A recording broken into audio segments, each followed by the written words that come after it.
Sometimes the most powerful promises are born from the deepest wounds.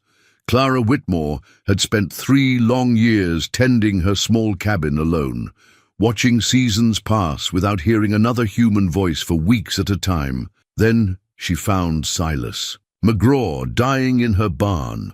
The mountain man they called Grizzly was bleeding out from outlaw bullets, and Clara was his only hope. For 3 weeks she nursed him back to health with gentle hands and quiet prayers. When he finally opened his eyes and spoke, his words shook her to the core. "I'll make you a mother before spring," he said, with the conviction of a man who'd looked death in the face. It was a promise that would change both their lives forever. But can 2 lonely souls really find love in the unforgiving wilderness? Before we jump back in, tell us where you're tuning in from. And if this story touches you, make sure you're subscribed, because tomorrow I've saved something extra special for you. 3 years before that fateful promise, Clara Whitmore had arrived at the mountain cabin with nothing but a wagon, 2 horses, and a heart full of grief. The small log structure sat on a natural ledge carved into the mountainside, overlooking a valley that stretched for miles in every direction. Pine trees towered like ancient sentinels, their branches heavy with snow most of the year. It was beautiful in its isolation, and that isolation was exactly what Clara had sought.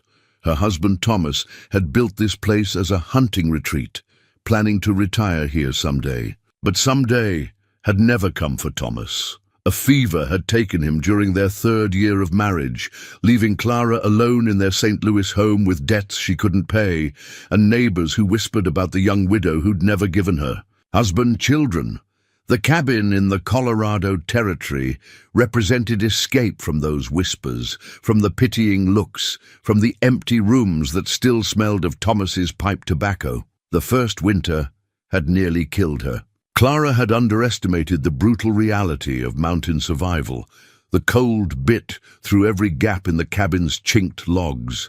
Food stores ran dangerously low when early snows trapped her for weeks at a time. She learned to split wood with numb fingers, to melt snow for water when the creek froze solid, to stretch beans and salt pork through months of isolation. But Clara had discovered something unexpected in that struggle. She was stronger than she'd ever imagined. Each challenge overcome built confidence in her capable hands. She learned to read weather patterns in cloud formations, to track game through snow, to preserve meat and vegetables through the long winter months. The cabin became more than shelter. It became home. Her daily routines had settled into comfortable rhythms by the 3rd year. Morning prayers with her worn leather prayer book, the same one her mother had carried from Ireland decades earlier. The book's pages were soft as cloth from countless readings, its margins filled with pressed flowers and penciled notes from 3 generations of women. It anchored her to faith when loneliness threatened to overwhelm. After prayers came the practical work of survival, checking snares for rabbits and grouse, tending her small vegetable garden during growing season, maintaining her food stores, keeping the cabin in repair. Every task required careful attention. A mistake could mean the difference. Between life and death in this unforgiving landscape, evenings were the hardest. When work was done and darkness settled over the mountains like a heavy blanket, silence pressed against the cabin walls. Clara would read by candlelight, sometimes speaking aloud just to hear a human voice.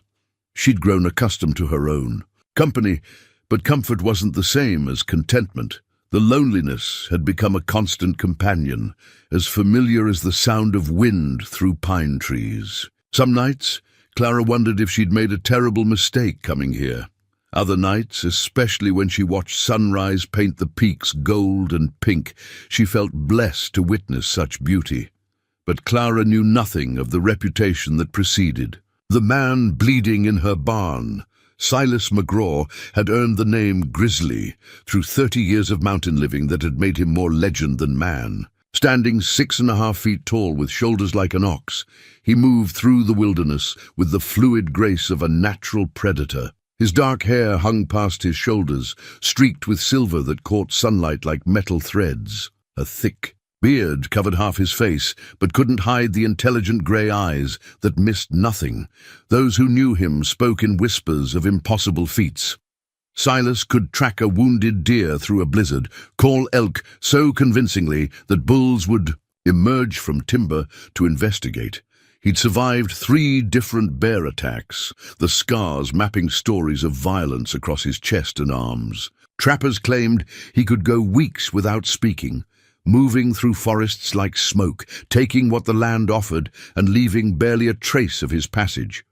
The bone-handled knife at his belt had belonged to his father, carved with intricate patterns that told the story of their family's connection to these mountains. His grandfather had been among the first fur traders to venture into this territory, establishing relationships with native tribes that had kept their family safe for generations. The knife represented continuity, legacy, the weight of tradition passed from father to son. But legends carried prices, and Silas had paid in isolation. His reputation preceded him into every settlement, every trading post. People saw the size of him, the weapons he carried, the predator's stillness in his movements. And assumptions followed. Dangerous, violent, unpredictable. Few bothered to look deeper, to see the man who could carve delicate wooden toys from pine scraps, who knew every bird song in the forest, who'd never killed anything he couldn't use. The loneliness of his reputation had driven him deeper into the wilderness with each passing year. Better to live among creatures that judged him by actions rather than stories. Bears and mountain lions were honest in their intentions. They killed. For food, for territory, for survival. They didn't kill for sport or spread lies about those who lived differently.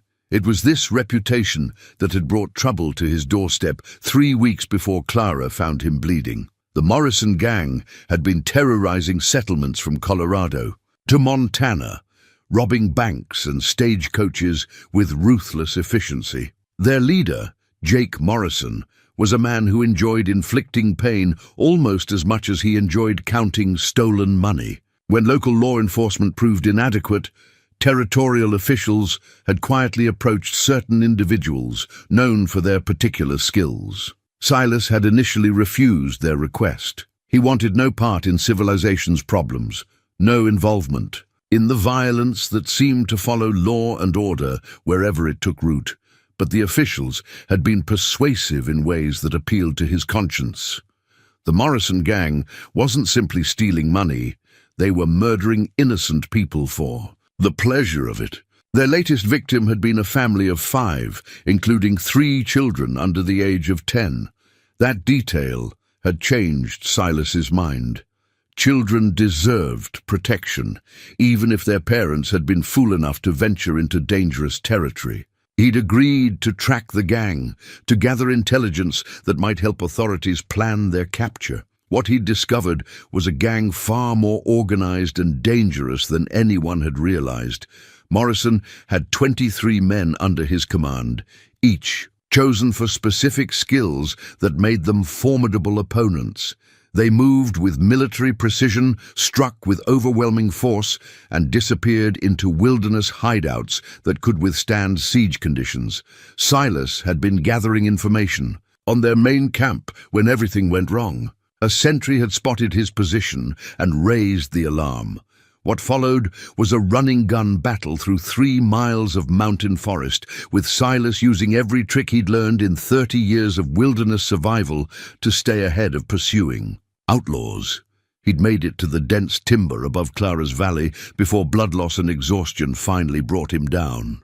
The last thing he remembered was stumbling through her barn door, his vision going dark as he collapsed into the hay. Clara's decision to help him had been automatic, driven by Christian compassion rather than calculation. She'd found him there, at dawn, checking her animals as she did every morning. The sight of a man that size, unconscious and bleeding, had terrified her, but the terror was quickly replaced by determination.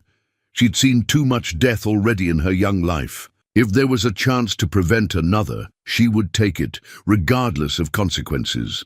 The prayer book her mother had left her was filled with stories of hospitality to strangers, of mercy extended without expectation of reward. This was what faith meant in practice, not just Sunday prayers, but daily choices to serve something larger than self-interest. For 3 weeks, Clara had tended his wounds with supplies meant for her own emergencies. She'd cleaned infected tissue, stitched torn flesh, spooned broth between fever-cracked lips. She'd prayed over his unconscious form, reading aloud from scripture during the long hours when his breathing was so shallow she feared he might slip away without warning. Gradually, his body had responded to her care. Color returned to his face. His breathing deepened and steadied. The angry red lines of infection faded to pale scars. On the morning he finally opened his eyes and spoke that shocking promise, Clara realized she'd been holding her breath for 3 weeks, waiting for this moment of recognition. "I'll make you a mother before spring." The words had hit her like physical blows, raising heat in her cheeks and sending her heart hammering against her ribs. No man had ever spoken to her with such raw certainty, such complete disregard for propriety. Yet something in his grey eyes had held her frozen, unable to flee or protest as she should have.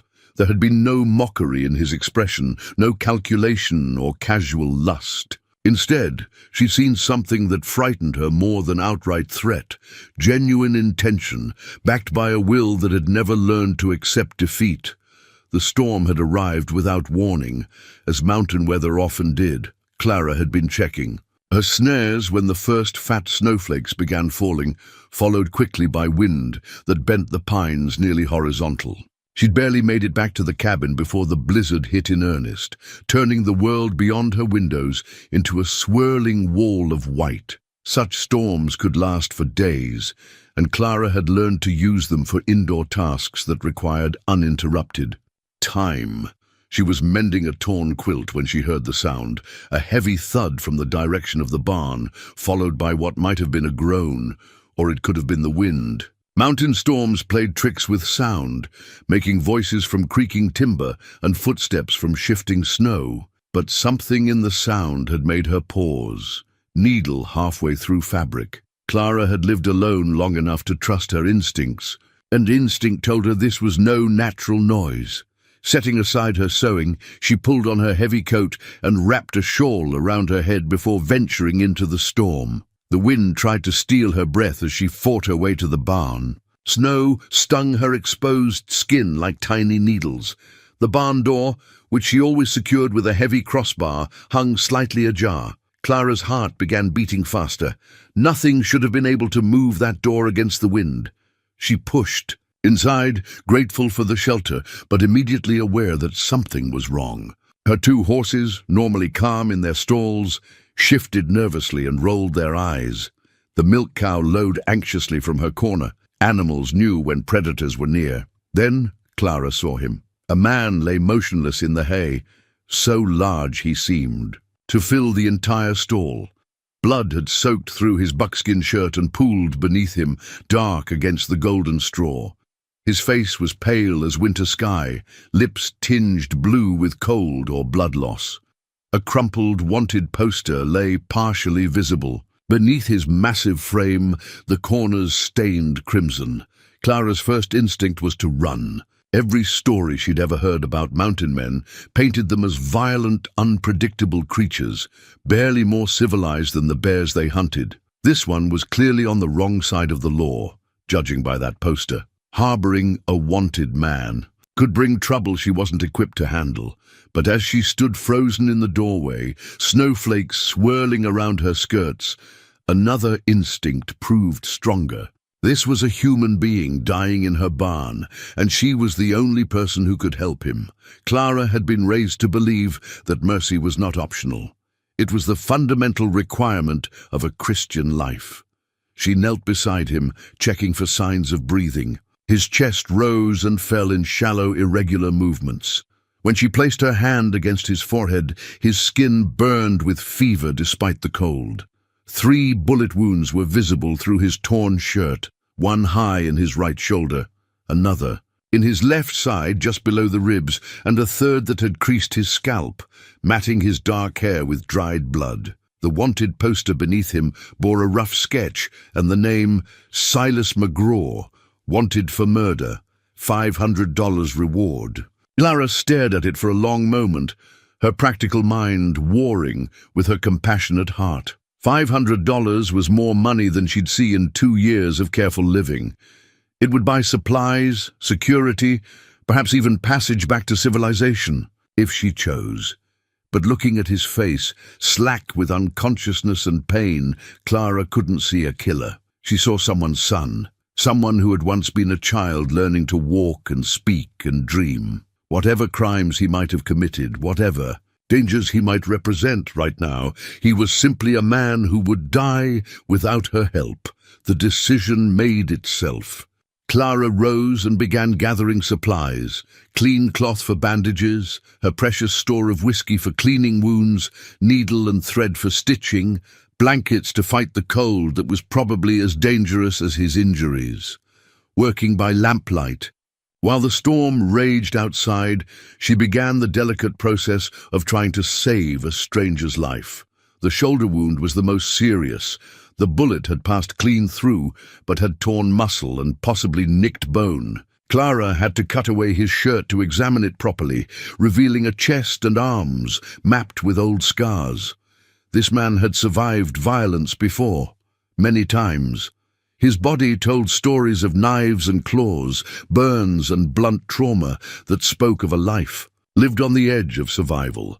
She cleaned each wound as thoroughly as she dared, fighting nausea as infection-tainted blood flowed freely. The whiskey made him groan and shift restlessly, but he didn't wake. Clara stitched what could be stitched, bandaged what couldn't, and wrapped him in every blanket she could spare. Through that first night, she stayed with him in the barn, checking his breathing, changing blood-soaked bandages, spooning water between his lips when fever made him delirious. He spoke in his unconsciousness, fragments of words that might have been names, warnings, or prayers. Once he called out clearly, "Sarah, get behind the trees," in a voice full of desperate urgency. Clara wondered who Sarah was. A wife? A daughter? Someone this dangerous man loved enough to protect even in his dreams. The storm lasted 3 days, giving Clara time to move him from the barn to her cabin, when it became clear he would need more intensive care. Getting a man his size from barn to house required ingenuity.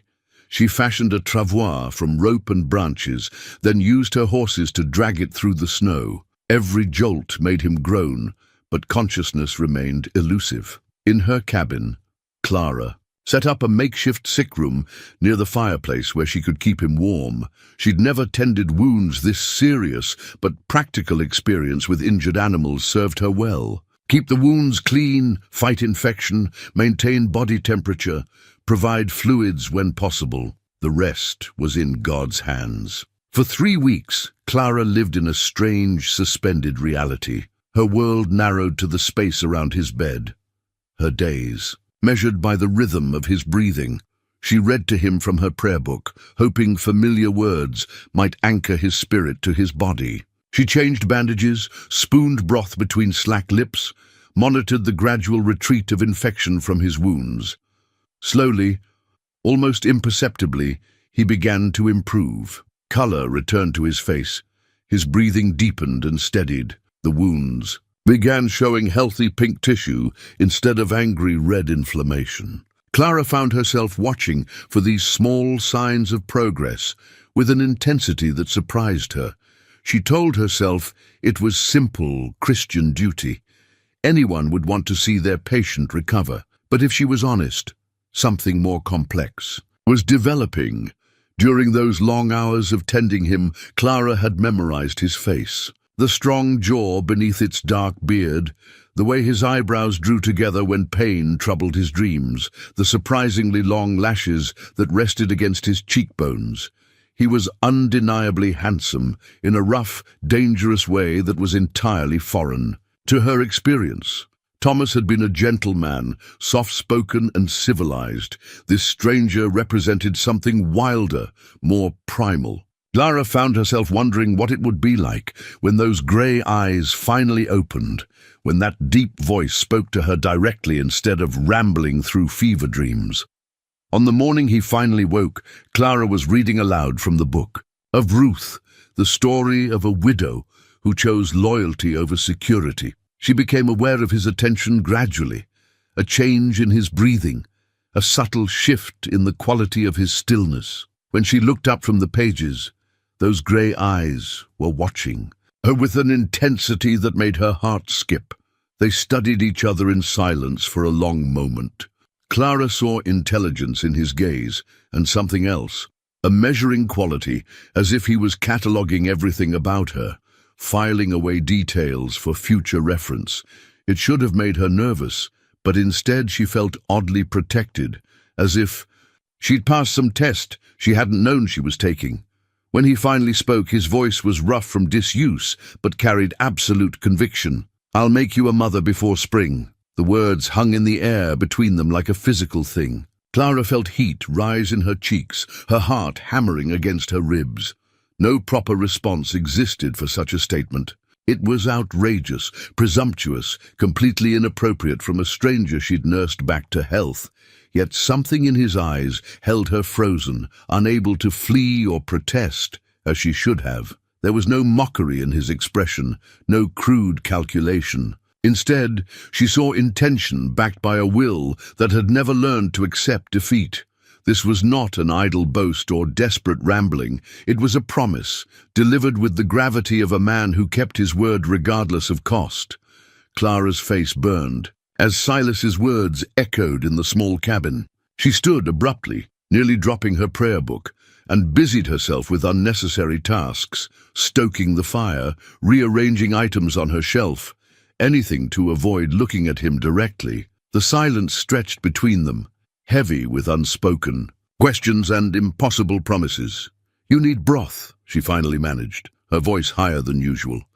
"You've had fever for days." Silas watched her move around the cabin with those unsettling grey eyes, tracking her movements like a predator studying prey. But when he spoke again, his tone was gentler, almost apologetic. "Didn't mean to shock you, Mom.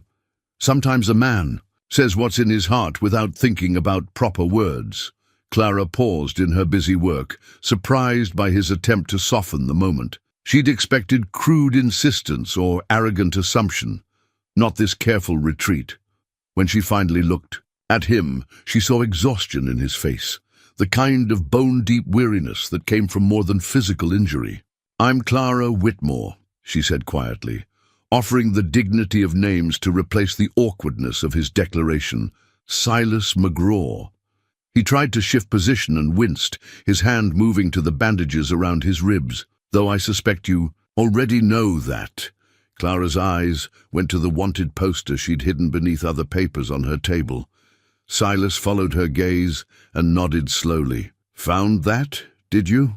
Wondered if you might." He was quiet for a moment, then added, "Probably wondering if you're safe with a wanted man in your house." The question hung between them, honest and necessary. Clara had wondered exactly that during the long nights of nursing him, especially when his fever dreams had been violent and urgent.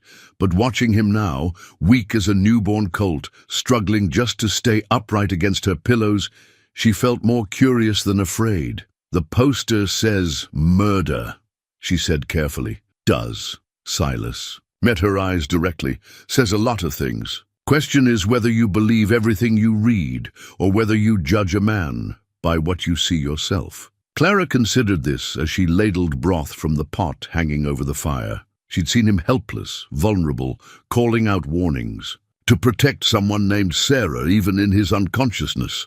She'd seen the careful way he'd tried to apologize for his shocking words. These weren't the actions of a cold-blooded killer. "I see a man who was shot 3 times and left to die," she said, bringing him a cup of the warm broth. "I see someone who fought hard to live, and you see someone foolish enough to make promises he's got no right making." Silas accepted the cup gratefully, his large hands dwarfing the delicate china. "But I meant what I said, Clara Whitmore. Don't know why yet, but I meant it. The use of her full name sent an unexpected shiver through her. Thomas had called her Clara Bird, making her name into something light and musical.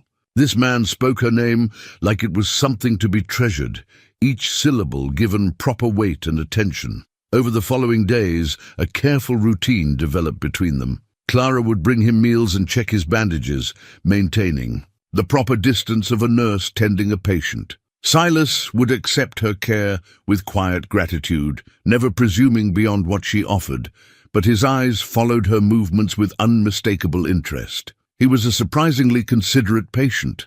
Despite his size and fearsome reputation, he moved carefully in her small space, aware that his presence disrupted the order she'd built around her solitary life. When she helped him to the necessary, he apologized for the awkwardness. When she changed his bandages, he warned her if the pain made him likely to flinch or swear. "You don't have to be so careful," Clara told him on the 4th day, after he'd awakened. "This is frontier life, not a St. Louis parlor." Silas looked up from the wooden spoon he'd been examining, a simple piece Clara had carved herself during her first lonely winter. "Maybe not, but you deserve better than rough treatment from a man who owes you his life." The sincerity in his voice caught her off guard. Clara had expected crude mountain manners, not this careful respect.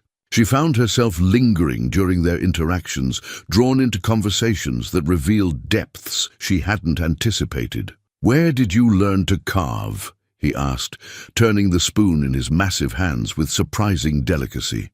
"Necessity," Clara replied.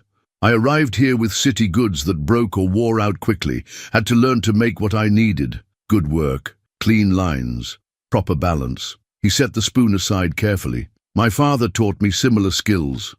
Said a man who couldn't make his own tools would always be dependent on others." "Your father was a mountain man, too. Trapper, trader, sometimes scout for wagon trains. Spent his whole life in these mountains." Silas's expression grew distant. "Died when I was 17. Bear attack that went wrong." Clara saw pain in his face that had nothing to do with physical wounds. "I'm sorry, that must have been terrible." "Was, but he taught me everything he could before then. How to read weather, track game, survive winters that would kill most men." Silas looked at her directly. "How to recognize something worth protecting when you find it." The words carried weight beyond their surface meaning. Clara felt heat rise in her cheeks again, but this time she didn't look away. Something was building between them, fragile as spring ice, but undeniably present. That night, Clara lay in her narrow bed. She'd given him her wider one near the fireplace and listened to his steady breathing. For 3 years, she'd been the only human sound in this cabin. Now another heartbeat in rhythm with hers, another soul shared the space she'd claimed as sanctuary. The small wooden box on her bedside table seemed to weigh heavier in the darkness. Inside it lay her wedding ring, removed after Thomas's death and never replaced.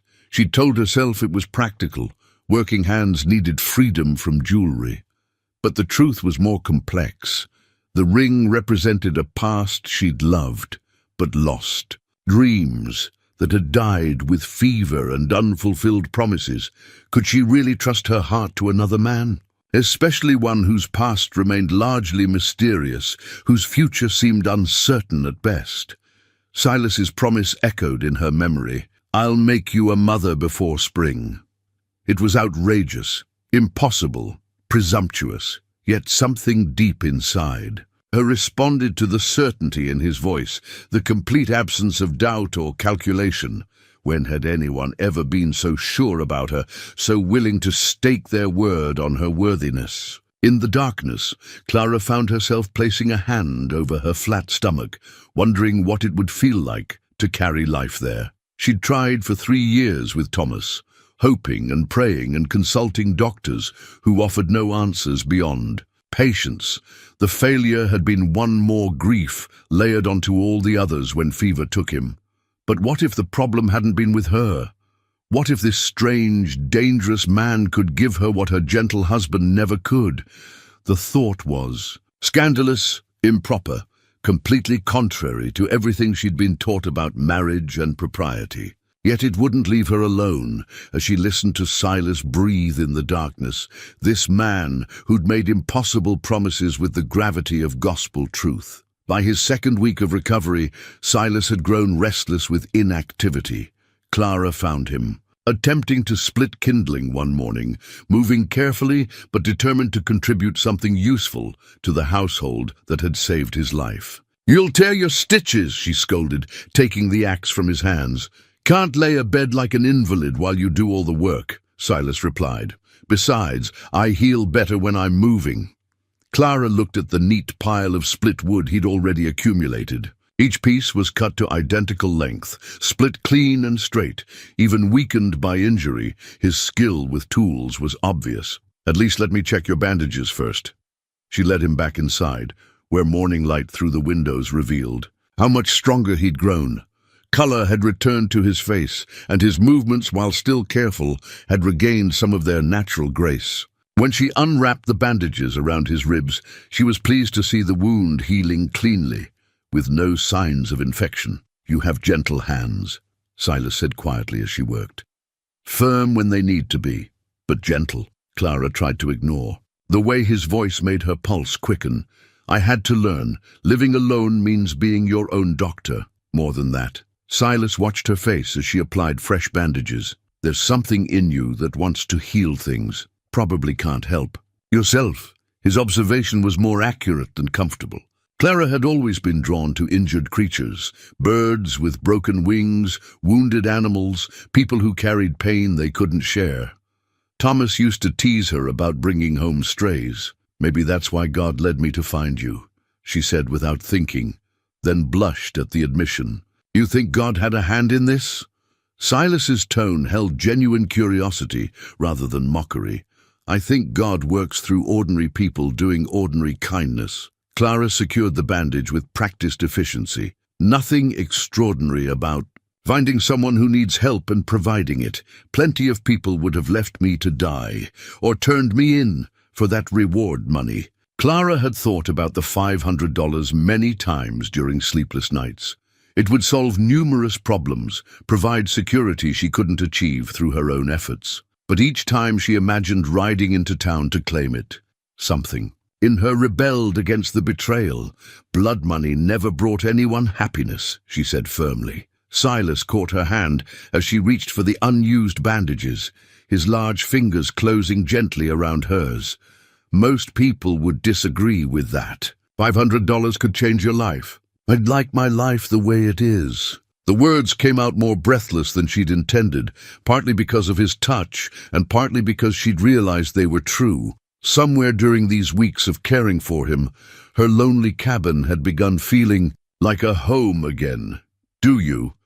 Silas's thumb traced across her knuckles with careful precision. "Or do you just tell yourself that because wanting more seems too dangerous?" The question hit closer to truth than Clara was prepared to face. She pulled her hand free and busied herself putting away medical supplies. "I should start breakfast," but Silas wasn't finished. "I've been watching you, Clara, seeing how you move through this place like you're trying not to take up too much space, like you're apologizing for being alive. That's not true." But even as she protested, Clara recognized the accuracy of his observation. She had been making herself smaller, quieter, less significant with each passing year of solitude. "Then why haven't you hung pictures on these walls? Why don't you have flowers on your table, music in the evenings, all the things that make a house feel lived in instead of just survived in?" Clara turned to face him, surprised by his perceptiveness. "How do you know what I had before?" "Because I can see what you don't have now." Silas struggled to his feet, moving to the mantel where a few basic necessities sat in stark arrangement. No photographs, no decorations, no personal touches beyond what's absolutely necessary.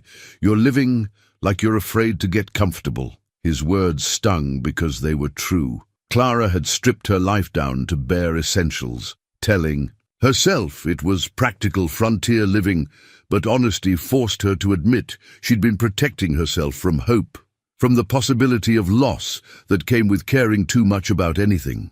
"Maybe I learned not to get too attached to things that can be taken away." she said quietly. Silas turned to look at her, understanding dawning in his grey eyes. Someone hurt you. Badly. Life hurt me. Clara moved to the stove, needing the familiar ritual of preparing food. I'm not the first woman to lose a husband, won't be the last. But you decided it was safer to stop living than risk loving again. The accusation, gently spoken but devastatingly accurate, made Clara's hands still on the coffee pot. She thought she was being practical, self-sufficient, admirably independent, but Silas saw through her careful arrangements to the fear underneath. I'm living, she said defensively. You're surviving.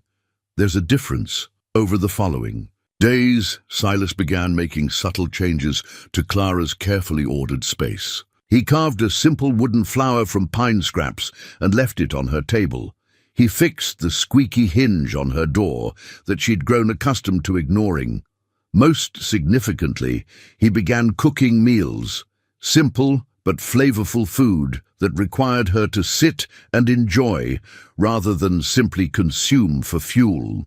Where did you learn to cook? Clara asked, watching him turn venison and wild onions into something that smelled like celebration. 30 years of feeding myself, Silas replied, adjusting seasonings with the confidence of long practice. Man gets tired of charred meat and boiled beans. The meal he prepared was a revelation. Clara had forgotten that food could be pleasure as well as necessity. She found herself lingering over each bite, savoring flavors that were complex and satisfying.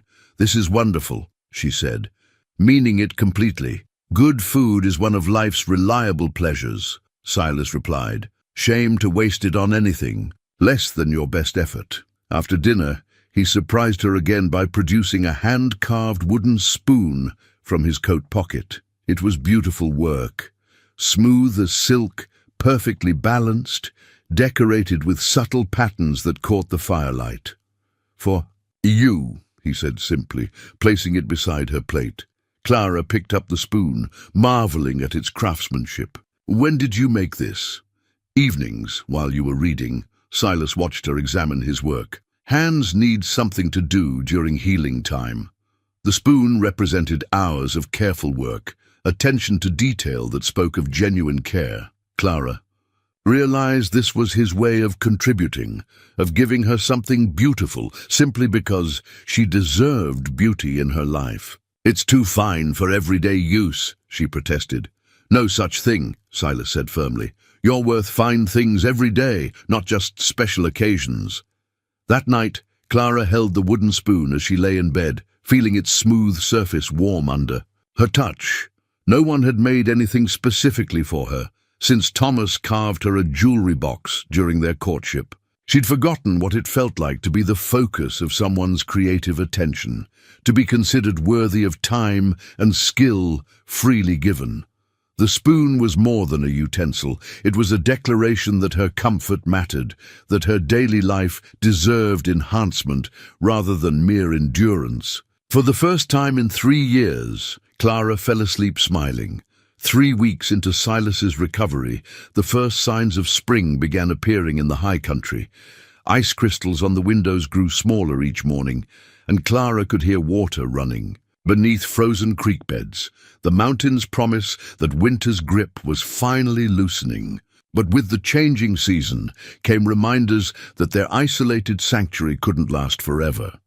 Clara noticed the changes in Silas's behavior before she consciously understood their meaning.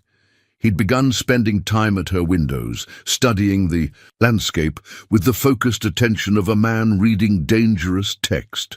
His hand went often to where his weapons would normally hang, fingers closing on empty air before he remembered they were stored in her root cellar. "You're worried about something," she said one morning, finding him standing motionless at the east-facing window. Silas didn't deny it. "Winter kept us safe. Spring makes travel possible again." Travel for whom? People who might still be looking for me. He turned from the window, his expression serious. That gang didn't give up easy. They've probably been waiting for the snows to clear. Clara felt her stomach tighten. She'd grown so comfortable in their domestic routine that she'd almost forgotten The circumstances that brought him here, how long do you think we have? Hard to say. Could be weeks, could be days. Depends on how patient they are, how much that reward money means to them. The compass in Silas's pocket seemed to weigh heavier as he spoke. His father's brass compass had guided him through countless wilderness journeys, always pointing toward purpose and direction, even when the way forward seemed impossible. Now it pointed toward a choice that would define both their futures. I should leave, he said quietly. Every day I stay puts you in more danger. And every day you leave too soon risks your life, Clara replied with more force than she'd intended. Those wounds aren't fully healed. You're still weak enough to get you killed if they find me here. Silas's jaw was set in lines she'd learned, meant his mind was made up. Better I take my chances on the trail than wait for trouble to come to your door. Clara turned away from him, ostensibly to tend the fire, but really to hide the emotion threatening to overwhelm her. Somewhere during these weeks of shared meals and quiet conversations, she'd begun thinking of Silas as permanent. Not a patient recovering in her home, but a partner building something lasting with her. The realization of how much she'd invested in this impossible situation hit her like cold water. She was a respectable widow who'd taken in a wanted man, nursed him back to health, and somehow convinced herself they had a future together. It was foolish beyond description. Maybe you're right, she said, her voice carefully controlled. Maybe it would be better if you left. But Silas heard something in her tone that made him cross the room to stand behind her. Clara, she didn't. And turn around, couldn't face him while her emotions were so close to the surface. I have winter preserves to check, bread to bake, normal life to get back to. Look at me. The quiet command in his voice compelled obedience. Clara turned reluctantly, trying to keep her expression neutral. But Silas saw through her careful composure immediately. You don't want me to go. It wasn't a question, and Clara couldn't bring herself to lie. What I want isn't relevant. What's practical, what's safe, what's proper, those things matter more. They? Silas stepped closer, close enough that she could smell the pine and leather scent that had become familiar, comforting. Or are you just afraid to admit you care what happens to me? Of course I care. The words burst out before she could stop them. I've spent 3 weeks keeping you alive. I've used my medical supplies, my food stores, risked my safety and reputation. Of course I care what happens to you. That's not what I meant, and you know it. Clara felt heat rise in her cheeks. They were venturing into territory she wasn't prepared to navigate, feelings she'd tried to keep carefully contained. I don't know what you want me to say. I want you to say what's true. Not what's proper or practical, but what's true. The intensity in his grey eyes made her breath catch. Clara had spent 3 years avoiding truth that might lead to pain, settling for safety over honesty. But something in Silas's presence made pretense impossible. The truth is, I'm terrified, she whispered. Terrified of caring about someone again. Terrified of losing someone again. Terrified of wanting things I can't have. What things? You know what things. Clara's voice was barely audible. The things you promised me that first day. Family, future, purpose beyond mere survival. Silas reached up to cup her face in his large hands, his thumbs tracing the line of her cheekbones with infinite gentleness. Those aren't things you can't have, Clara. They're things you've been afraid to reach for. And what if I reach and lose everything again? What if you don't reach and lose everything anyway? His voice was soft but relentless. You're already living like you've lost everything that matters. At least wanting something gives you a chance of getting it. Before Clara could respond, Silas leaned down and kissed her. It was nothing like the gentle, respectful kisses Thomas had given her during their courtship. This was honest desire, raw and uncompromising, from a man who'd never learned to hide his intentions behind polite convention. Clara's first instinct was to pull away, to retreat into the safety of propriety and distance. But her body had been starved for human touch for 3 long years, and Silas's kiss awakened hungers she'd tried to forget existed. She found herself kissing him back with a desperation that shocked her. When they finally broke apart, both were breathing hard. Clara felt dizzy, overwhelmed by the intensity of her response. "This is madness." "Maybe," Silas agreed, "but it's honest madness. Better than pretending you don't feel what you feel." That evening, they sat closer together by the fire than they had before, the air between them changed by acknowledged desire. Clara found herself acutely aware of Silas's physical presence, the breadth of his shoulders, the strength in his hands as he whittled, the way firelight caught in his dark hair. "Tell me about Sarah," she said quietly. Silas's hands stilled on the piece of wood he was shaping. "What about her? You called her name when you were fevered, warned her to get behind trees. She's important to you." For a long moment, Silas didn't respond. When he finally spoke, his voice carried old pain. "Sarah was my wife. Died in a Cheyenne raid 5 years ago." Clara felt something twist in her chest, part sympathy, part jealousy she had no right to feel. "I'm sorry." That must have been devastating. It was. Silas's knife resumed its careful work. "Lost our unborn child with her. Boy, according to the medicine woman who tried to save them both." The admission explained so much. His promise to make her a mother, his intensity about family, the deep loneliness she'd sensed in him from the beginning. "Is that why you made that promise to me? Because of what you lost?" Silas looked at her, directly. "Made that promise because of what I found. You saved my life, Clara. More than that, you made me remember what life's worth living for." That night, Clara lay awake thinking about courage. The courage to reach for happiness despite the risk of loss, to open her heart despite the certainty of eventual pain. Everyone she'd ever loved had been taken from her, but maybe that was exactly why love mattered so much when it appeared again. In the darkness, she made a decision that would change everything. The decision Clara made in the darkness proved easier to contemplate than to act upon.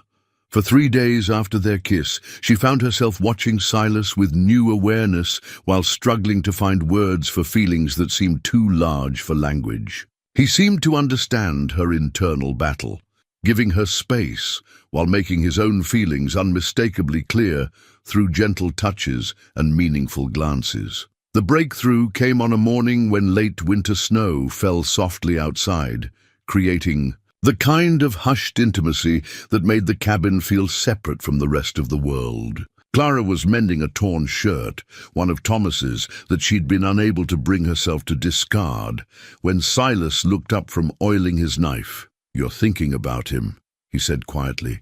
Clara's hands stilled on the fabric. "Yes, want to." "Tell me about him." The invitation surprised her.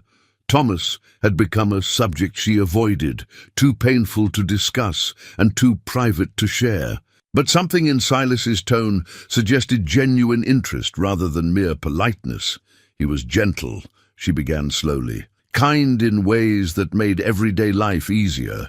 "He never raised his voice, never made me feel foolish for being afraid of storms or missing my family." Silas nodded, encouraging her to continue. "We tried for 3 years to have children, saw doctors in St. Louis, tried every remedy anyone suggested. Nothing worked." Clara's voice grew quieter. "When he died, part of me wondered if God was punishing me for some sin I couldn't identify. Why else would I be denied the children I wanted so desperately?" "Maybe because you were meant to have different children with a different man," Silas said gently.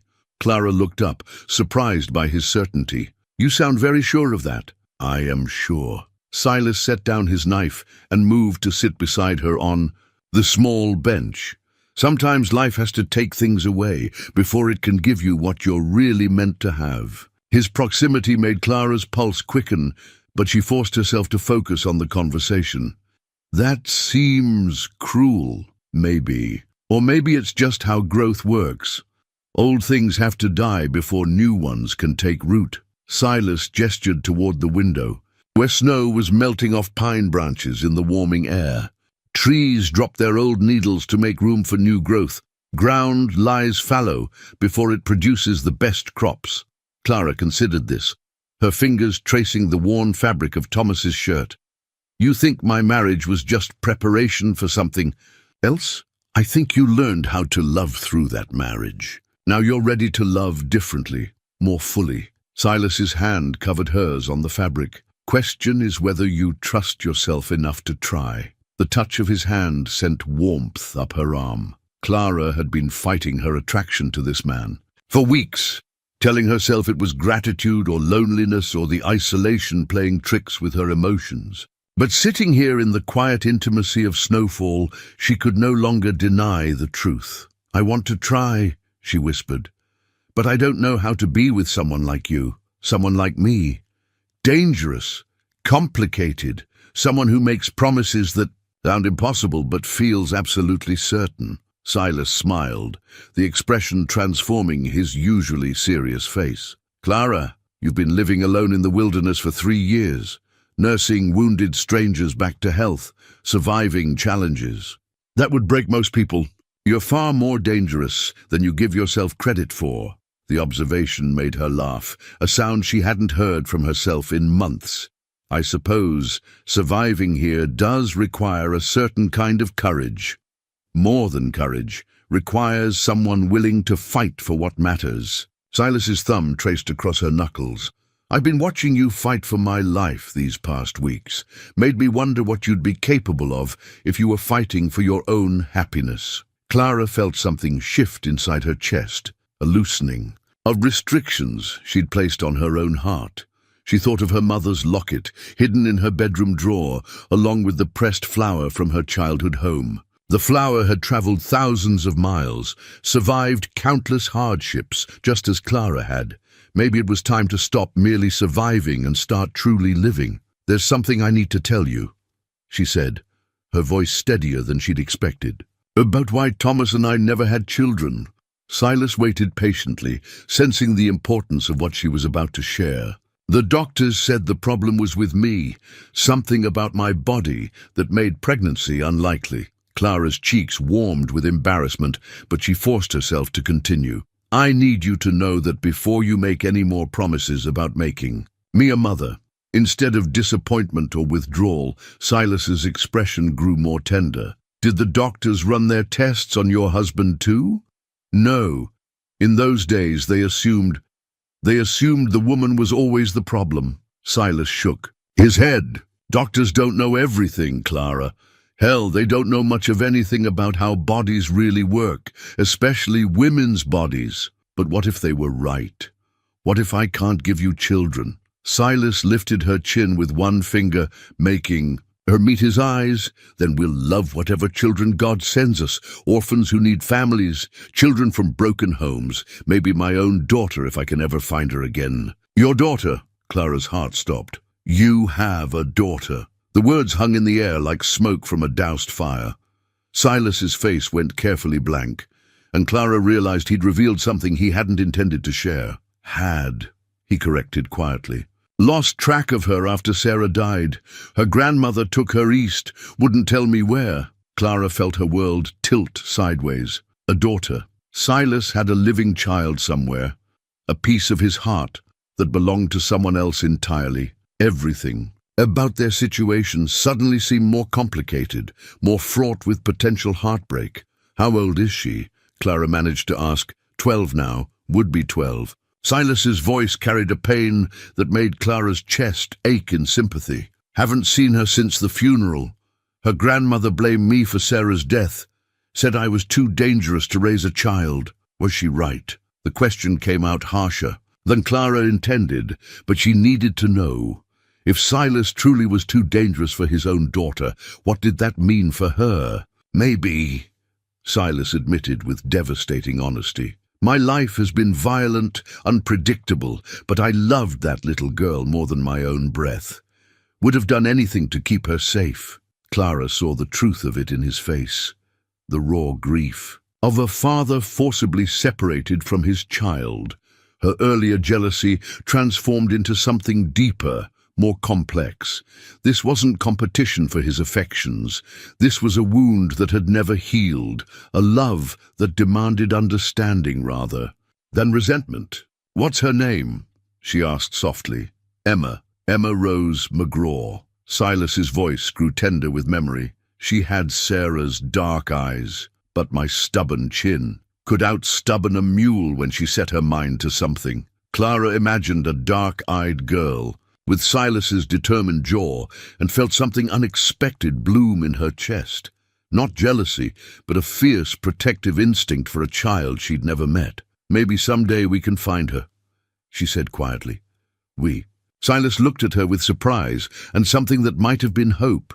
"If you want that, if you want me to be part of that search." Clara took a deep breath, committing to a future she couldn't fully envision. "I meant what I said about trusting you. That includes trusting your love for your daughter." For a moment, Silas looked as though she'd given him an unexpected gift. Then he leaned down and kissed her again, this time with a gentleness that spoke of gratitude as much as desire. That night, when Clara finally invited Silas to share her bed, it was with full knowledge of the complexities ahead. He loved her, but he also loved a daughter he'd lost. She wanted children, but might not be able to bear them. They were both carrying wounds that might never fully heal. But as Silas held her in the darkness, his large hands mapping the contours of her body with reverent attention, Clara discovered that love didn't require perfection.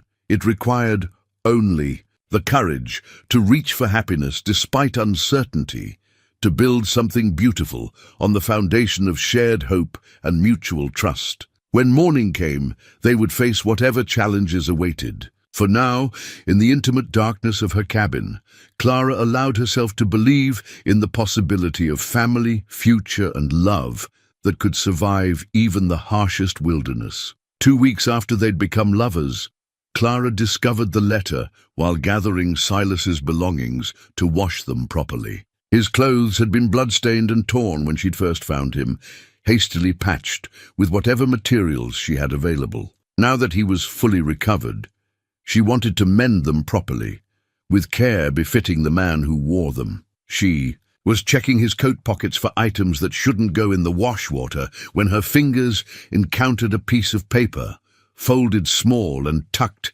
deep into an inner pocket. The paper was soft with age and handling, obviously something he'd carried for years. Clara's first instinct was to set it aside unexamined. Everyone deserved privacy regarding their personal correspondence, but as she pulled the letter free, a dark stain on one corner caught her attention. Blood, the same blood that had soaked his clothes the night she'd found him dying. The letter had been important enough that he'd kept it close, even during a life-or-death gun battle. Clara told herself to put it aside, to respect Silas's privacy.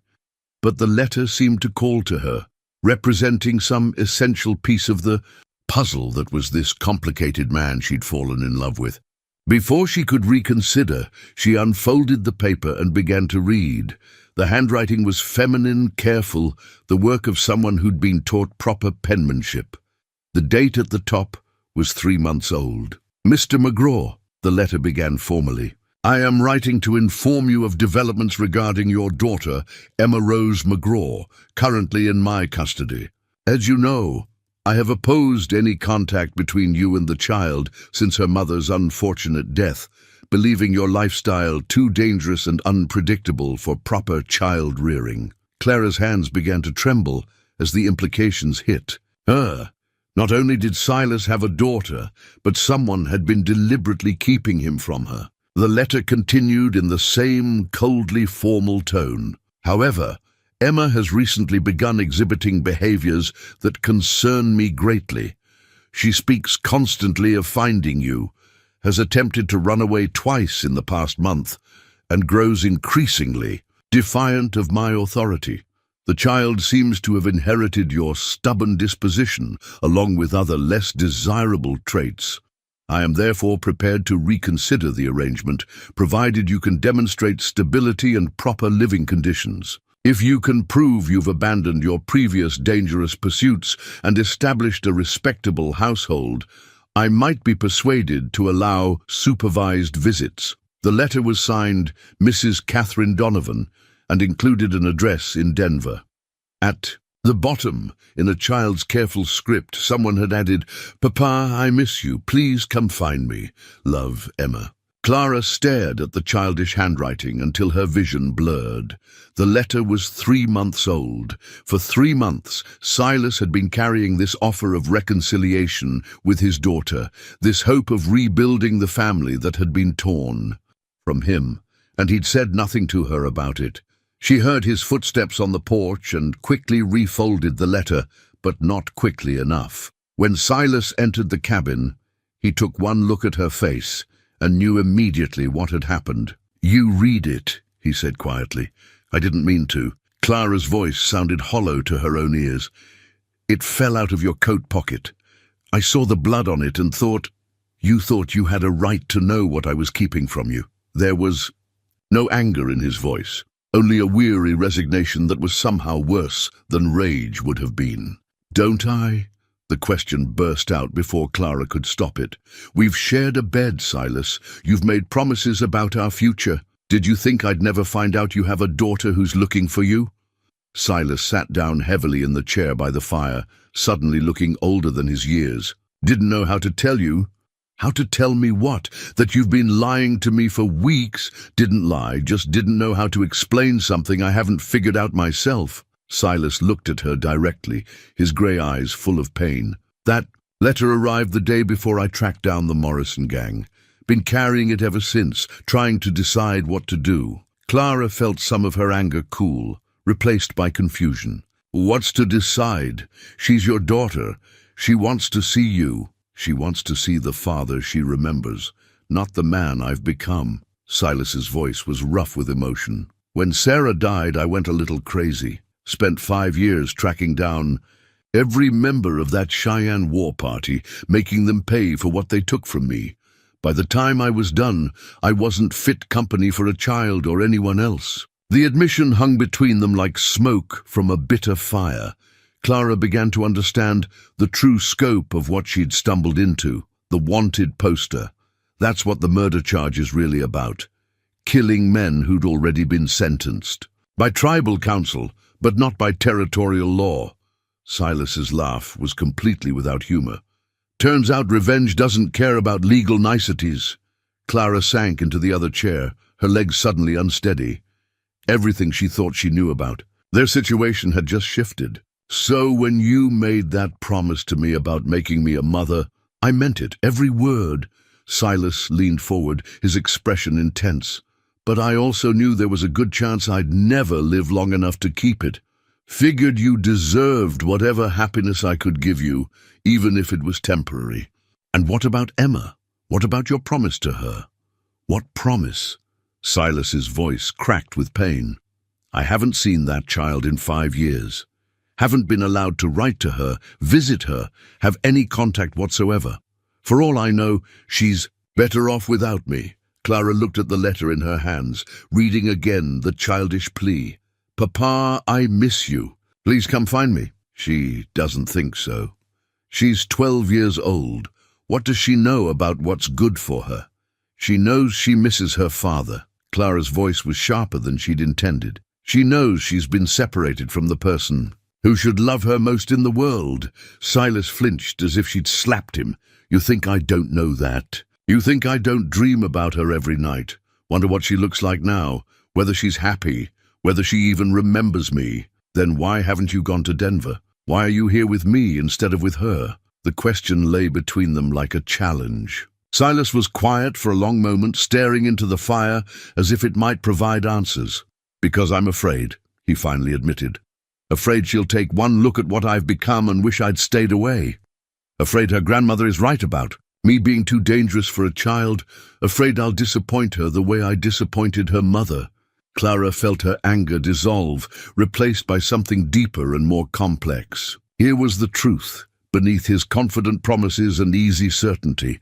A man paralyzed by the fear of failing someone he loved more than life itself. "How did you disappoint Sarah? Couldn't keep her safe." The words came out raw, scraped from some deep place of pain. "Made too many enemies, lived too close to violence. When the war party came, they came because of me, because of things I'd done. Sarah died because she was married to me." Clara began to understand the true weight of what Silas carried. Not just grief for his lost wife and child, but guilt that had been eating at him for 5 years. That's why you haven't tried to contact Emma. You think you'll get her killed too. Men like me don't get to have families, Clara. We're too dangerous, too marked by violence. Emma's better off in Denver with her grandmother, learning to be a lady, than she would be running around the wilderness with a wanted man. And what? About me? Clara's voice was quiet but steady. Am I better off without you too? Silas looked at her with such pain in his eyes that Clara's heart contracted. You're different. You're strong enough to make your own choices, old enough to understand the risks. Emma's just a child. Emma's a child who needs her father. Clara folded the letter carefully and held it out to him. Maybe the question isn't whether you're good enough for her.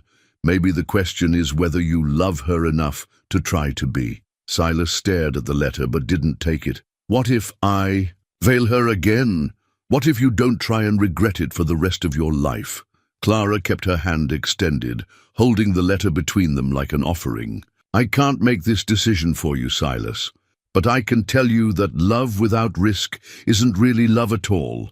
It's just fear, wearing love's mask.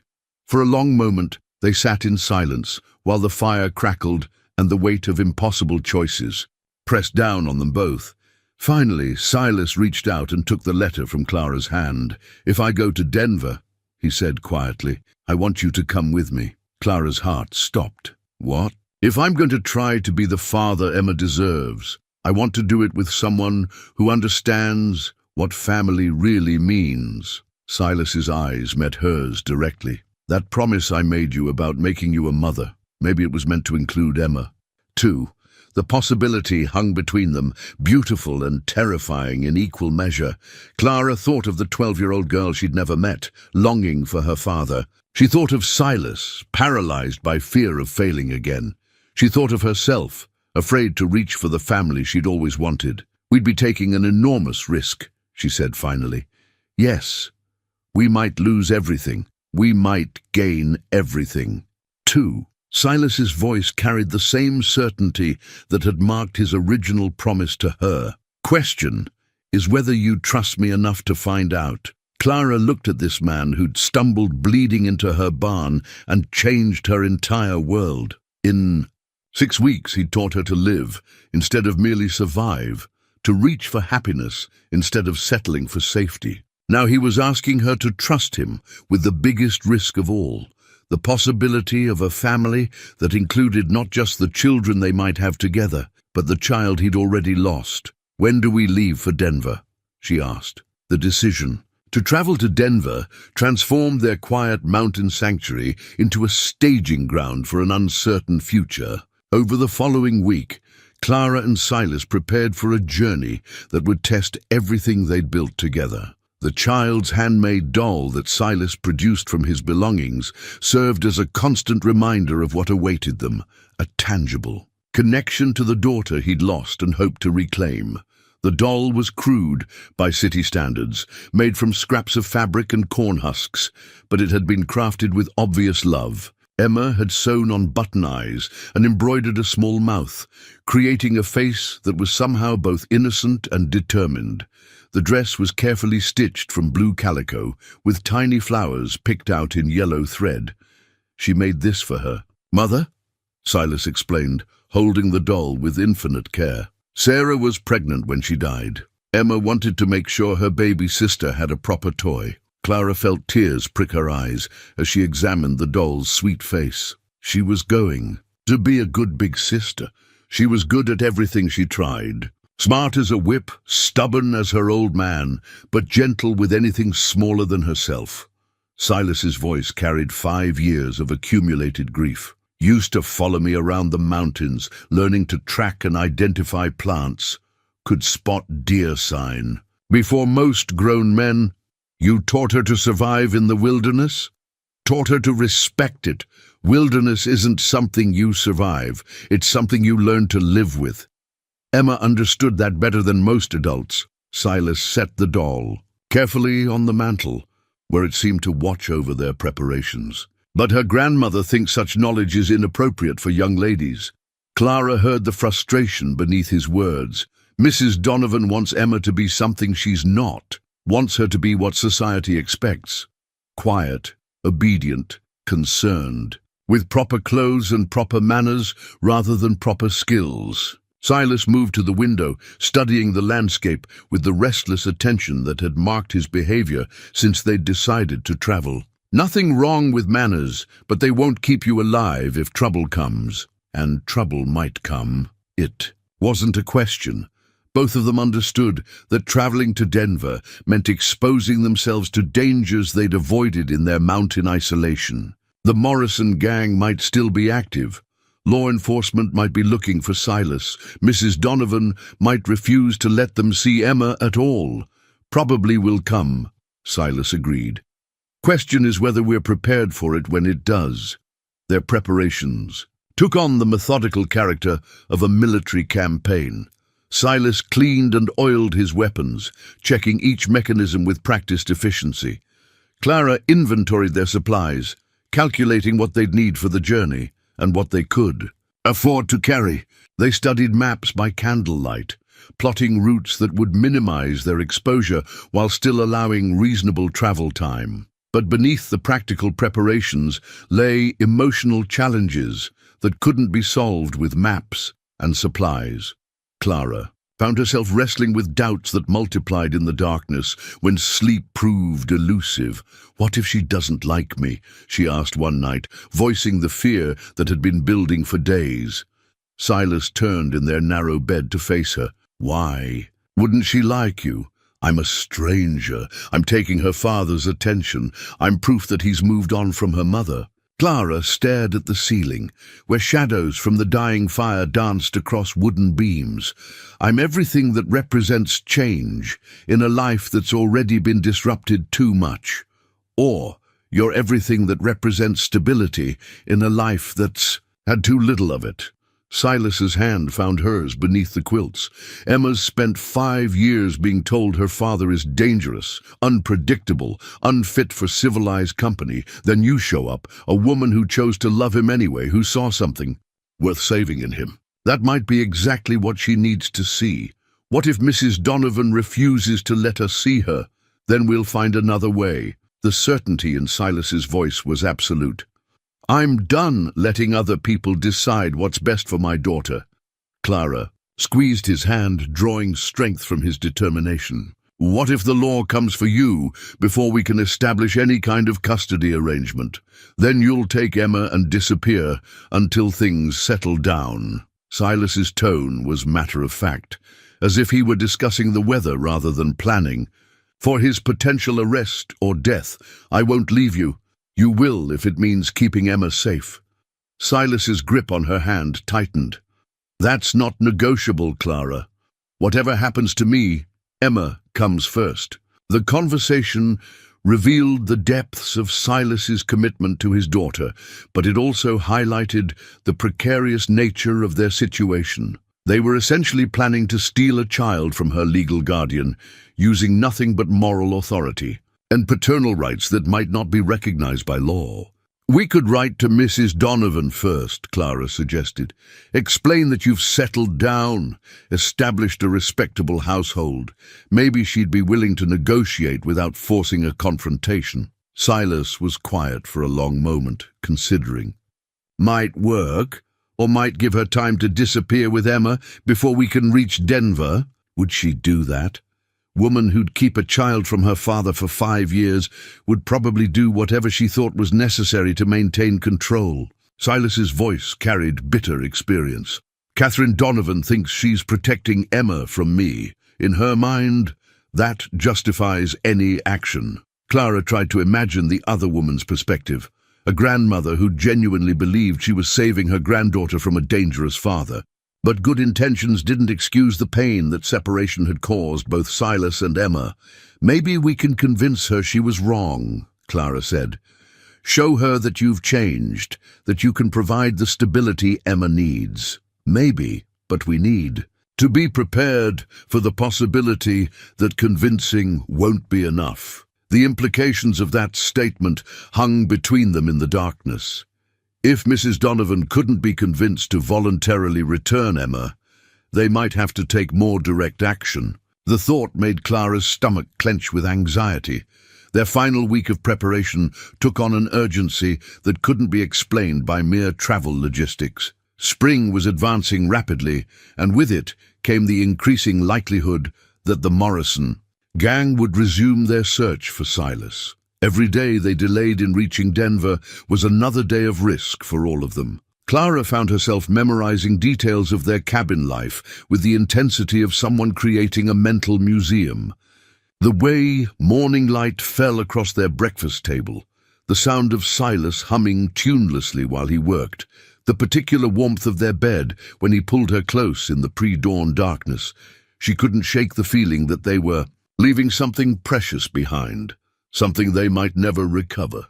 "Having second thoughts?" Silas asked, finding her standing motionless in the doorway on their last morning. "Third and fourth thoughts," Clara admitted, "but not changing my mind." "Good, because I need you with me for this." Silas moved to stand beside her, both of them looking out at the valley that had sheltered their unlikely romance. "Emma's going to need someone who understands what it means to start over, to build something new from broken pieces." "Is that what we're doing? Building something new?" "We're building a family." Silas's arm went around her waist, solid and reassuring. "Might not look like other families, might not follow conventional rules, but it'll be ours." Clara leaned into his strength, drawing courage from his certainty. "What if we're making a terrible mistake? Then we'll make it together and figure out how to fix it together." Silas turned her to face him, his grey eyes serious. "I've lived 5 years afraid to risk anything that mattered. You've lived 3 years afraid to want anything that might hurt. Maybe it's time we both stopped being afraid." That afternoon, they loaded their belongings into Clara's wagon and began the journey toward Denver. The mountain cabin that had sheltered their love affair disappeared behind them as they descended into valleys that would lead eventually to civilization, confrontation, and the uncertain future of a 12-year-old girl who'd been waiting 5 years for her father to come home.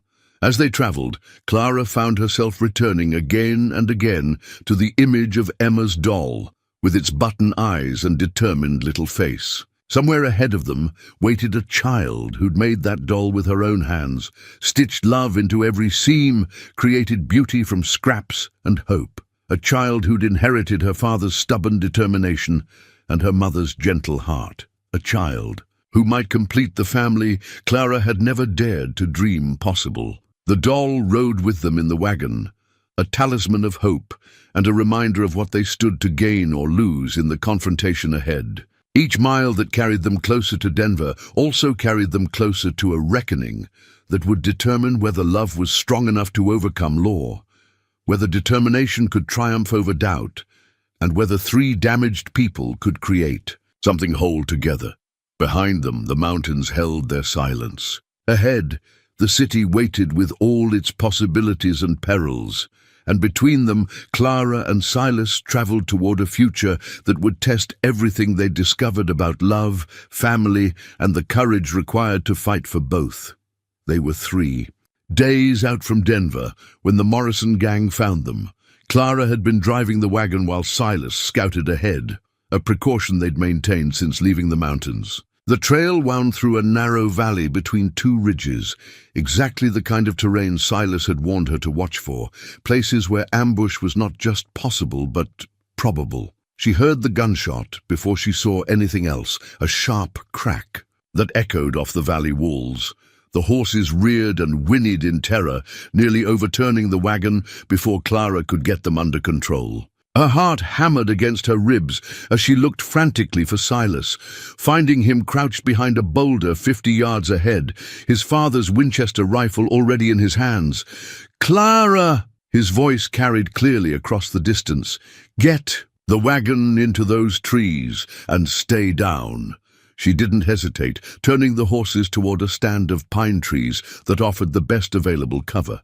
As she fought to control the panicking animals, she caught her first glimpse of their attackers, 5 men on horseback, spread across the valley floor in a formation designed to prevent escape. The man in the center was obviously their leader, sitting his horse with the casual confidence of someone accustomed to inspiring fear. Even at a distance, Clara could see the cruel cast of his features, the way he held his rifle like it was an extension of his own arm. This had to be Jake Morrison himself, the man whose gang had terrorized the territory for months. Silas McGraw. Morrison's voice boomed across the valley. You've led us a hell of a chase, but it ends here. Depends on your definition of ending, Silas called back, never taking his eyes off the riders. Morrison laughed, the sound carrying an edge of genuine anticipation. Oh, it ends with you dead, mountain man. Question is whether your woman dies. Quick or slow, Clara felt ice settle in her stomach. She'd known this moment might come, but the reality of facing armed killers was far different from imagining it in the safety of their cabin. Her hands shook as she reached for the shotgun Silas had insisted she carry, checking to make sure both barrels were loaded. You've got 30 seconds to ride away, Silas shouted. After that, I start shooting back. You're outnumbered 5-1, McGraw. Even you ain't that good. Want to find out? Clara could see the tension in Silas's shoulders, the way he held himself perfectly still while calculating angles and distances. This was the man the stories were told about. Not the gentle lover who'd carved her wooden spoons, but the deadly predator who'd survived 30 years in the wilderness by being faster and smarter than anything that hunted him. The transformation was both terrifying and magnificent. Gone was every trace of domesticity, replaced by a lethal focus that made the air itself seem dangerous. When Silas moved, it was with the fluid precision of a man who'd never missed a shot that mattered. His first bullet took Morrison's hat clean, off his head, close enough to part his hair. The second shattered the rifle stock of the man to Morrison's left before he could bring it to bear. The third and fourth shots came so quickly they sounded like one, dropping 2 horses and sending their riders scrambling for cover. Clara had never seen anything like it. Silas worked the lever of his Winchester with mechanical precision, each shot placed exactly where he intended, each movement calculated to maintain his advantage. This wasn't wild shooting or lucky marksmanship.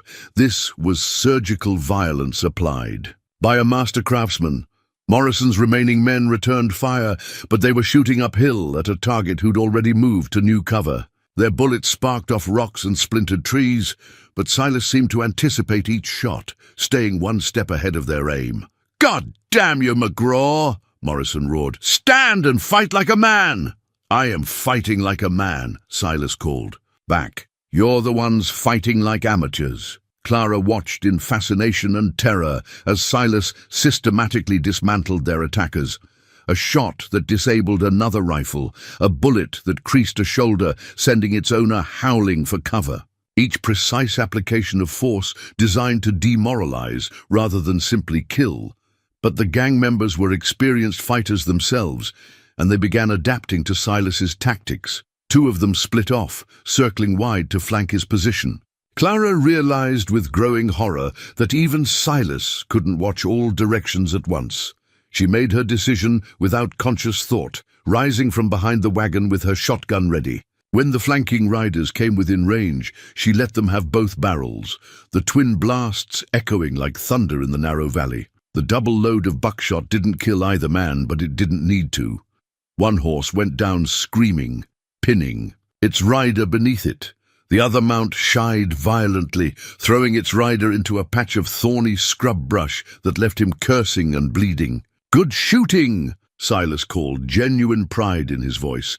But their moment of triumph was brief. Morrison and his remaining men were regrouping, and Clara could see the cold calculation in their leader's eyes. This wasn't over. It was just beginning. Morrison's face had gone dark with rage as he realized his men were being systematically outfought by a single mountain man and a woman with a shotgun. He barked orders to his remaining fighters, his voice carrying the sharp edge of a leader who'd never learned to accept defeat gracefully. "Forget the fancy shooting," he snarled. "Rush them. They can't reload fast enough to stop all of us." Clara felt her blood turn to ice water. 3 men were preparing to charge their position simultaneously, coming from different angles to overwhelm. Their defenses. She had 2 shells in her shotgun and time to reload once if she was lucky. Silas was deadly accurate, but even he couldn't stop 3 riders charging at full gallop. "Clara!" Silas's voice cut through her rising panic. "When they charge, you take the one coming straight up the middle. I'll handle the flankers. What if I miss? You won't miss. You're fighting for Emma now, remember? For our family." The reminder steadied her more than any amount of reassurance could have. Clara thought of the 12-year-old girl waiting in Denver, the daughter who'd been separated from her father for 5 years through no fault of her own. She thought of the doll with its button eyes and determined little face, created by a child who still believed her father would come home. Morrison raised his hand, and Clara knew the charge was seconds away. She checked her grip on the shotgun, forcing her breathing to slow despite the adrenaline flooding her system. Silas had taught her to shoot during their weeks together, and she'd proven surprisingly accurate, but shooting at targets was vastly different from shooting at men who were trying to kill her now. Morrison roared, spurring his horse forward. The 3 riders came at them like thunder incarnate, their horses' hooves pounding against the rocky ground, dust rising in clouds behind them. Clara had perhaps 10 seconds before they'd be close enough for pistol fire to become deadly accurate. She chose her target, Morrison himself, charging straight toward the wagon with a pistol in each hand. If she could stop him, the others might lose heart. If she failed, he'd ride right over her position and finish this fight at point-blank range. Clara waited until she could see the hatred in Morrison's eyes, then squeezed both triggers simultaneously. The shotgun's brutal recoil drove her back against the wagon, but she saw Morrison's horse stumble and go down, throwing its rider hard against the rocky ground. To her left and right, Silas's rifle cracked twice in rapid succession, both flanking. Riders pitched from their saddles, though Clara couldn't tell whether they were dead or merely wounded. The valley fell suddenly quiet, except for the groaning of injured men and the labored breathing of wounded horses. Clara fumbled for more shells, her hands shaking with reaction. Morrison was still alive, crawling toward cover behind his fallen horse, blood streaming from a gash on his forehead. She'd hit him, but not cleanly enough to end the threat. "Stay down," Silas called, moving from his position with fluid grace. "This isn't finished yet." Morrison had managed to retrieve one of his pistols and was trying to steady it for a shot, but his vision was clearly affected by the head wound, and his movements were uncoordinated. When he finally fired, the bullet went wide by several feet. Silas approached with the calm patience of a man who'd faced death too many times to be hurried by it. "It's over, Morrison. Your men are down, your horse is dead, and you're bleeding enough to pass out in about 5 minutes. Go to hell, McGraw." Morrison tried to cock his pistol for another shot, but his strength was failing. "Already been there. Found my way back." Silas stood over the fallen outlaw, his rifle pointed steadily at Morrison's chest. "Question now is whether you want to live long enough to stand trial or die here in the dirt like a rabid dog." Clara watched this exchange with fascination and fear. This was justice frontier style, administered by a man who'd been forced to become judge and executioner through circumstances beyond his control. She could see no mercy in Silas's face, but also no unnecessary cruelty. Morrison made his choice by attempting one final shot. Silas's rifle barked once, and Jake Morrison's reign of terror ended in a dusty valley 3 days from Denver. The silence that followed was deafening. Clara climbed down from the wagon on unsteady legs, her cast-iron skillet still in her hand. She'd grabbed it instinctively when the shooting started, some primitive part of her brain reaching for the most familiar weapon available. "Is it over?" she asked, looking around at the scattered bodies and wounded horses. "It's over," Silas confirmed, already moving to check on the wounded men. Despite everything they'd done, he couldn't let them suffer unnecessarily. "Help me tie up the ones who are still breathing. We'll drop them at the sheriff's office in the next town." Clara nodded, still processing what had just happened. She'd shot a man. Not killed him, but definitely shot him. The reality of it felt surreal. as if she'd been watching someone else's life unfold rather than living her own. "You did good," Silas said quietly, checking Morrison's body for any weapons they might have missed. "Held your ground, made your shots count. Emma's going to be proud when she hears how brave her new mother was." The word mother sent a warm shock through Clara's system. In the space of 10 minutes, she'd proven she could fight for their family, as fiercely as Silas could.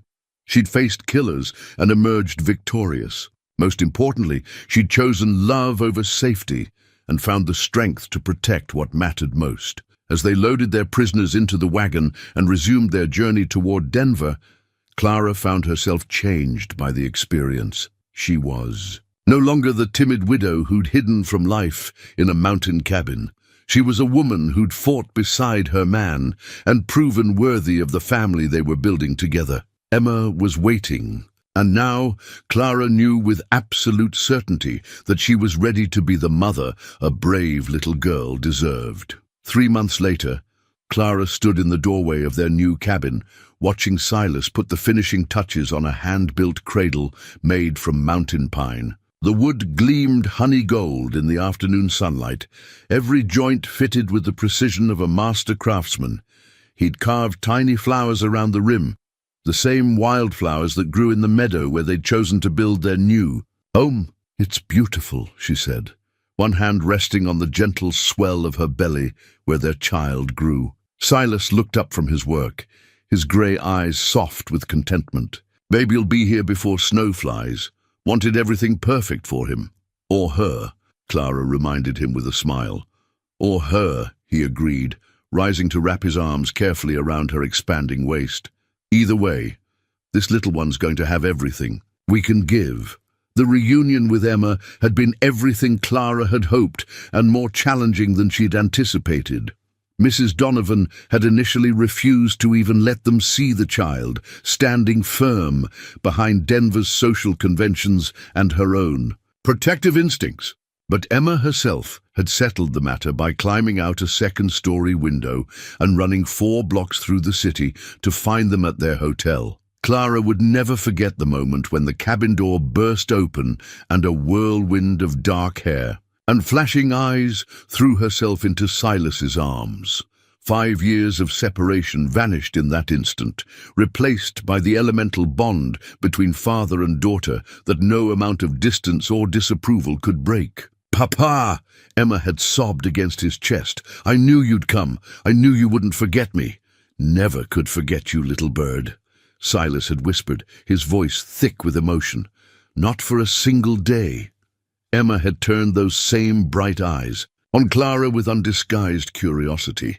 "Are you the lady who's going to marry Papa?" "I am," Clara had replied, kneeling to meet the girl at eye level. "If that's all right with you." Emma had studied her for a long moment with the serious attention of someone forced to grow up too quickly. Then she'd smiled, the same warm, transformative expression that Clara had learned to treasure in Silas.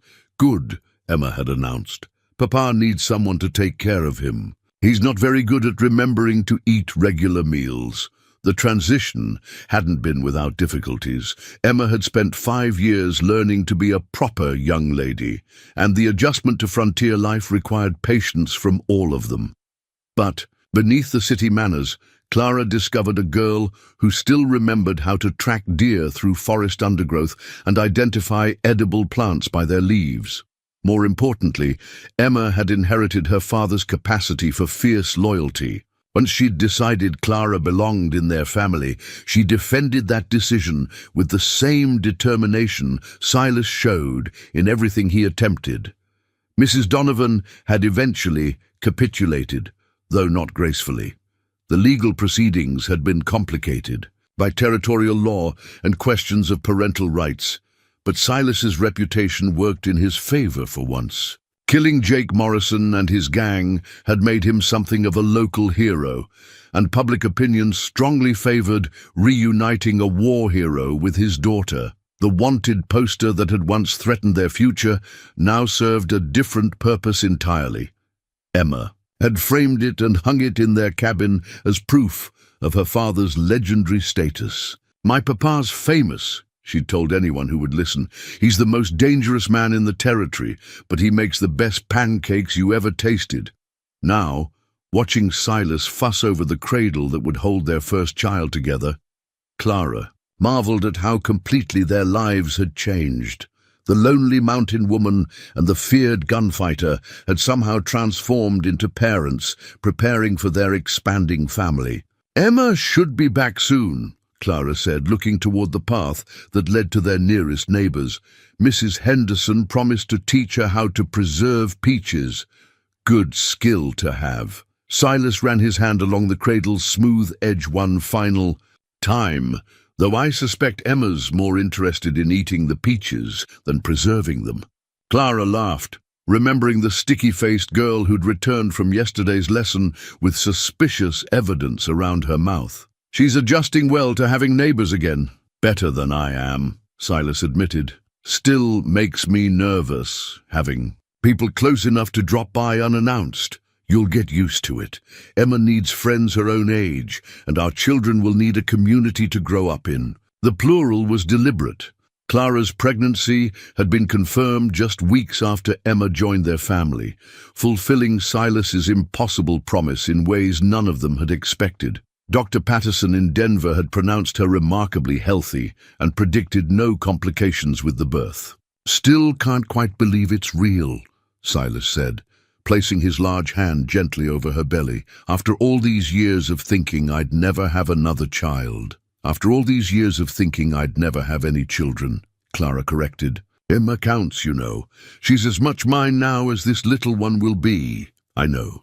She tells everyone you're her real mother now, the one who counts." Silas's voice carried deep satisfaction. "Yesterday she informed Mrs. Henderson that her other mother died a long time ago, but her real mother taught her how to make biscuits that don't burn." Clara felt tears prick her eyes. Emma's easy acceptance of her as family had been one of the greatest gifts of this impossible year.